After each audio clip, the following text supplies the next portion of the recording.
அதுக்குமே நீங்கள் நல்லா தண்ணி குடிக்கணும், ஃபைபர் ஃபுட் எடுக்கணும் அந்த மாதிரி.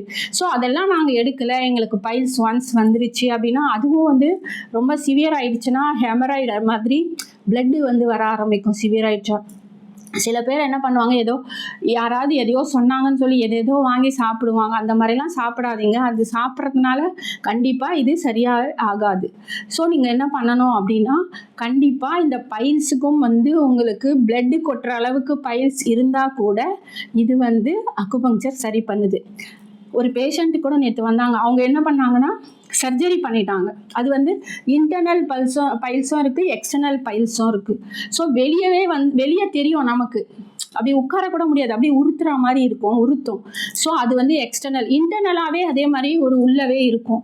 ஸோ அதுவும் வந்து வேதனை வலி ரொம்ப அதிகமாக இருக்கும். ஸோ அப்போ என்ன ஆகும் அப்படின்னா, நீங்கள் வந்துட்டு அக்குபஞ்சர் எடுக்கும்போது இன்டர்னலாக இருந்தாலும் சரி, எக்ஸ்டர்னலாக இருந்தாலும் சரி, உங்களுக்கு வந்துட்டு அந்த வலி கண்டிப்பாக ஃபஸ்ட்டு 3 சிட்டிங்ஸ்லேயே உங்களுக்கு வலி போயிடும். அதுக்கப்புறம் ரத்தம் கொட்டுறது கூட 2 நாள்லேயே நின்றுடும்.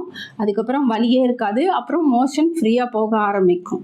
ஸோ படிப்படியாக உங்களுக்கு வந்துட்டு இதில் வந்து கண்டிப்பாக இருக்குது. இதில் மருந்து மாத்திரை எதுவுமே கிடையாது.